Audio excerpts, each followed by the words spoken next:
So, good morning, students.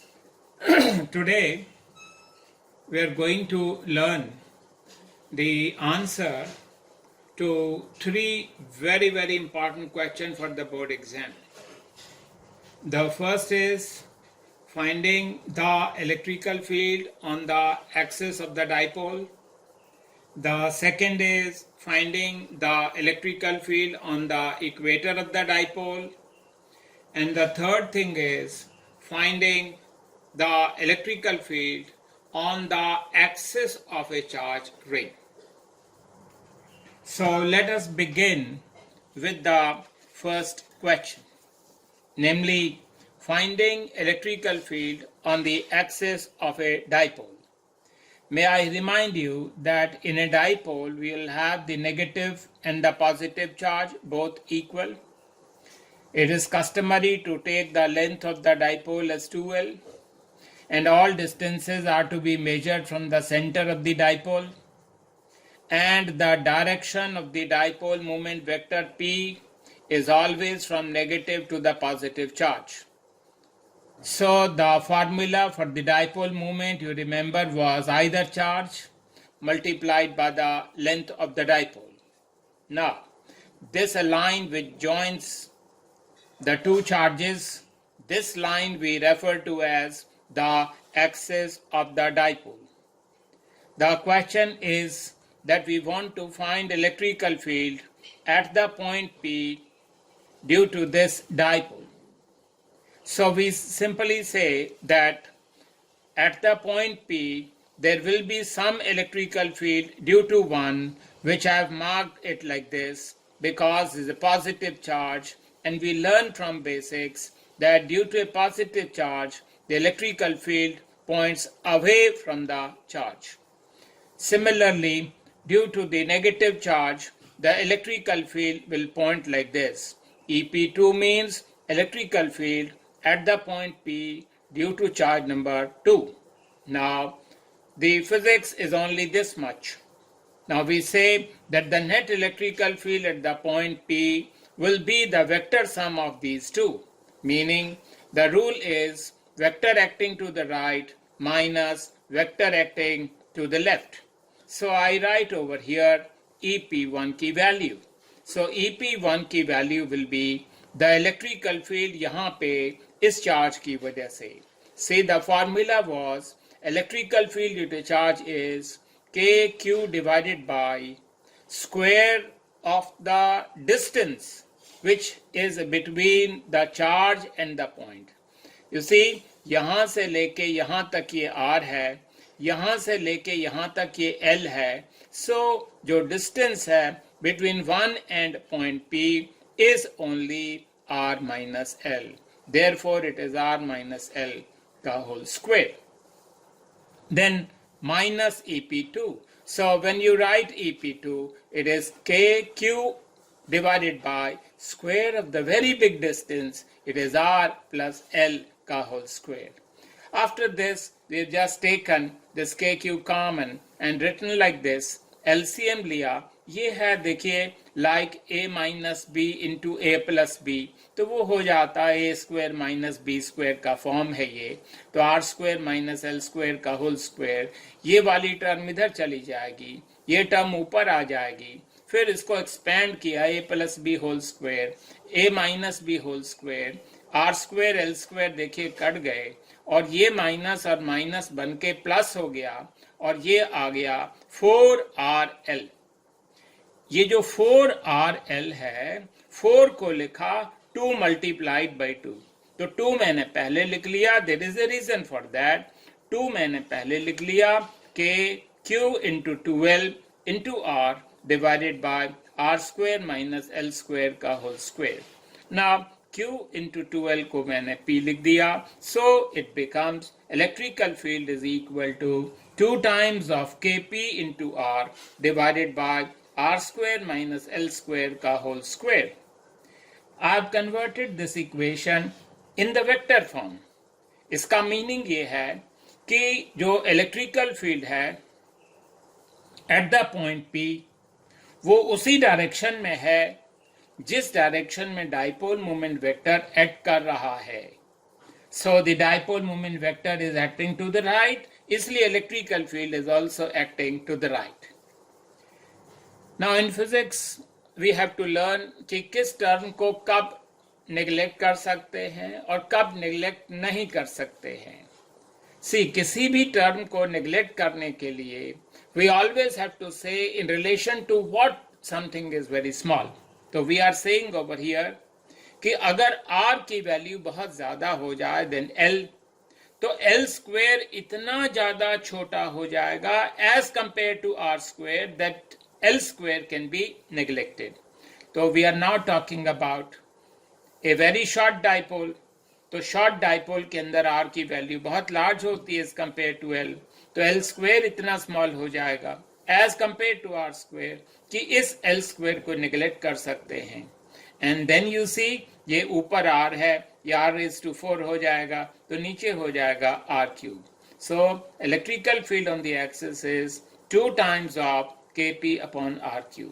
ये बड़ा important expression है एंड इट टेल्स अस कि जो इलेक्ट्रिकल फील्ड है on the axis of a dipole वो इनवर्सली वेरी करती है with the cube of the distance.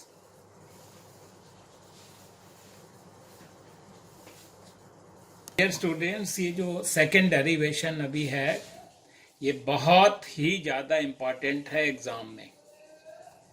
तो यहाँ पे we are doing electrical field on the equator of a dipole. Sorry, तो एक ये डाइपोल है, लेंथ 2l है, direction of dipole movement vector negative to positive है, फॉर्मूला है q इंटू 2l. ये जो लाइन है इसको इक्वेटर ऑफ द डाइपोल कहते हैं. It passes from the centre of the dipole. तो इक्वेटर वो लाइन होती है जो सेंटर ऑफ द डाइपोल से पास करे लेकिन एक्सिस के परपेंडिकुलर हो. अब क्वेश्चन ये है कि हम इलेक्ट्रिकल फील्ड निकालना चाहते हैं एट द पॉइंट P. तो हम कॉमन सेंस लगा रहे हैं कि इलेक्ट्रिकल फील्ड जो है वो इस नेगेटिव चार्ज की वजह से भी होगी और इस पॉजिटिव चार्ज की वजह से भी होगी.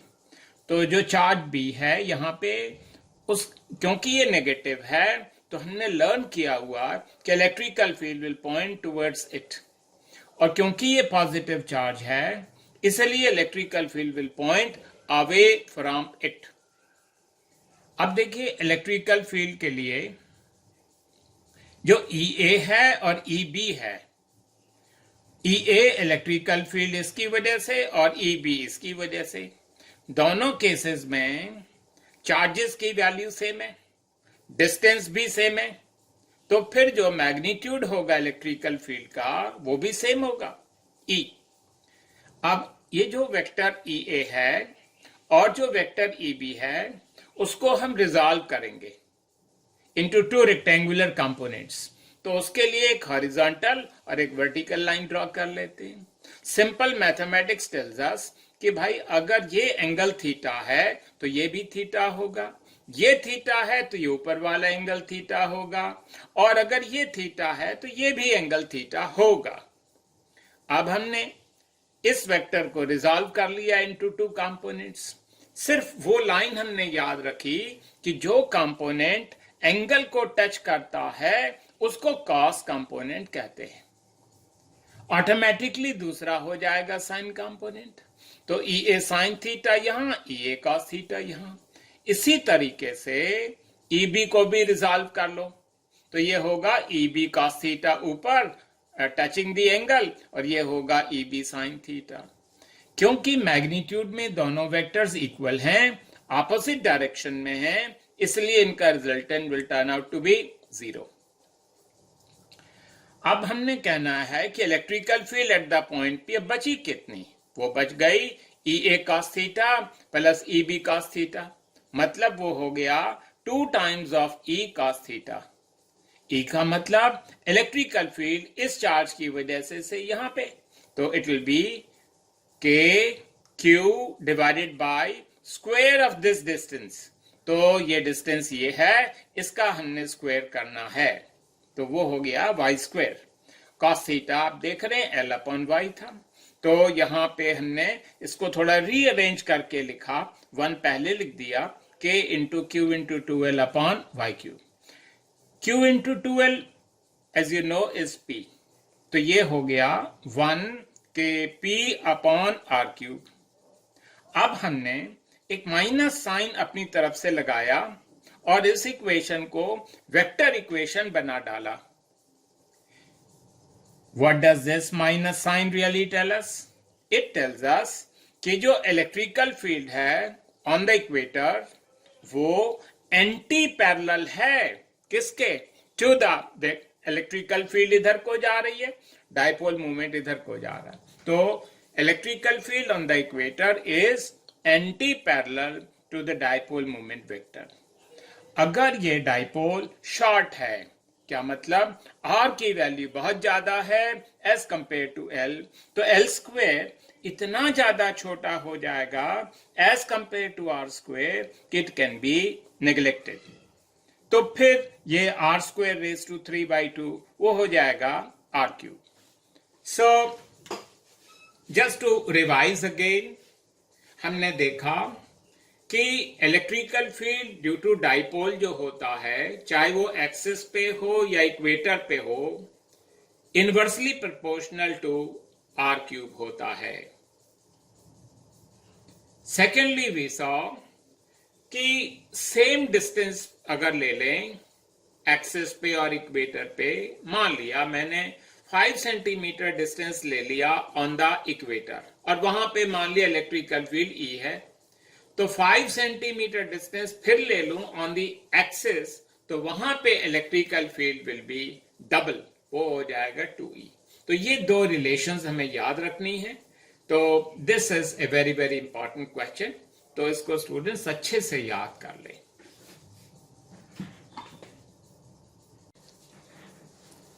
Now today we'll start with the next derivation which is an important one. ये है electrical field on the axis of a charge ring.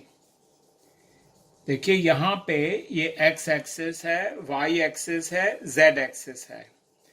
हमने एक सर्कुलर रिंग बनाया है इन द yz प्लेन जिसका रेडियस है r, और इस रिंग पे positive charge is distributed uniformly और जो टोटल चार्ज है on the ring is capital Q। तो ये जो x एक्सिस है ये इस रिंग के प्लेन के परपेंडिकुलर है और ये line will be called as the axis of the ring. Question ये है कि we want to find electrical field at the point P x units away. तो ये काम करने के लिए हमने दो छोटे छोटे एलिमेंट्स कंसीडर किए हैं dq which are dq each diametrically opposite to each other। इस एलिमेंट का charge will be concentrated at this point, इस एलिमेंट का charge will be concentrated at this point. इस पॉजिटिव चार्ज की वजह से यहां पे इलेक्ट्रिकल फील्ड इस डायरेक्शन में होगी, क्योंकि ये चार्ज खुद छोटा है तो इलेक्ट्रिकल फील्ड भी छोटी होगी। सिमिलरली इस चार्ज की वजह से भी इलेक्ट्रिकल फील्ड DE होगी। अब हमें थोड़ा सा मैथमेटिक्स पता होना चाहिए। अगर मैं इस एंगल को थीटा कह दूं तो ये एंगल भी थीटा होगा। पाइथागोरस थ्योरम लगा के ये डिस्टेंस को लिखा जा सकता है y is equal to r² plus x² raise to 1/2। तो ये इलेक्ट्रिकल फील्ड इस एलिमेंट की वजह से है, ये वाली इलेक्ट्रिकल फील्ड इस एलिमेंट की वजह से है। अब हमने जैसे पहले कई बार किया कि इस एलिमेंट को, इस वेक्टर को रिजॉल्व करना है इनटू टू रेक्टेंगुलर कंपोनेंट्स। वही सेंटेंस याद रखना है कि जो कंपोनेंट एंगल को टच करेगा वो कॉस कंपोनेंट कहलाएगा। तो DE cos थीटा, ये है DE sin थीटा। ऐसे ही इस वेक्टर को भी रिजॉल्व कर लें इनटू टू रेक्टेंगुलर कंपोनेंट्स। आप खुद देख रहे हैं कि एट द पॉइंट P ये वेक्टर ऊपर को है, ये नीचे है, और इनकी मैग्नीट्यूड दोनों का सेम है, इसलिए resultant in this direction will be 0। What are we seeing? We are seeing कि यहां पे जो इलेक्ट्रिकल फील्ड है वो है 2E cos theta.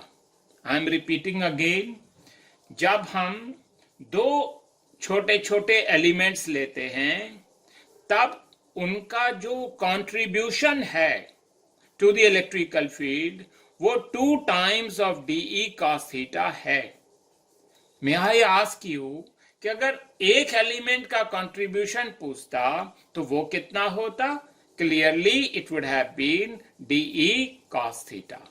So I am repeating again, एक एलिमेंट का कंट्रीब्यूशन कितना है? DE cos theta. तो पूरे रिंग की वजह से कंट्रीब्यूशन कितना होगा? Integral of DE cos theta. तो electrical field due to the ring is integral of DE cos theta. DE तो इलेक्ट्रिकल फील्ड है, KQ कौन सा? DQ upon y square. N cos theta की वैल्यू आपने वहां डायग्राम से देख के लिख दी, x अपॉन वाई। तो ये इंटीग्रल DQ हो गया। Integral DQ will represent the total charge capital Q, और ये जो y है उसको क्यूब करके लिखा तो naturally it will become r square plus x square raise to 3/2। ये 3 नहीं है यहाँ पे, ये 1 है। So it will become electrical field due to the ring will become KQX upon r square plus x square raise to 3/2। अब अगर हम ये जानना चाहें कि at the centre of the ring electrical field कितनी होगी, तो आप x की वैल्यू 0 डाल दें and therefore electrical field will become what? 0। थोड़ी देर के लिए अगर हम ये कह दें कि x की वैल्यू बहुत लार्ज है एज कंपेयर टू r, तो फिर x स्क्वेयर बहुत ज्यादा हो जाएगा as compare to r square. तो r square could be neglected in that case. देखिए r square is neglected in that case, और ये बच जाएगा यहाँ पे x स्क्वेयर रेज टू 3/2, मतलब ये 2 कैंसिल हुआ, क्यूब हो गया, एक x कट गया, और ये फॉर्मूला बन गया KQ divided by x square. तो जब हम इस फॉर्मूले को देखते हैं KQ अपॉन x स्क्वेयर, तो ऐसे लगता है कि ये तो फॉर्मूला है electrical field due to a charge. तो जब x की वैल्यू वेरी लार्ज होती है एज कंपेयर टू r, तो जो रिंग है it behaves like a point charge. So it's an important question from exam point of view. Kindly do it very, very nicely. Thank you.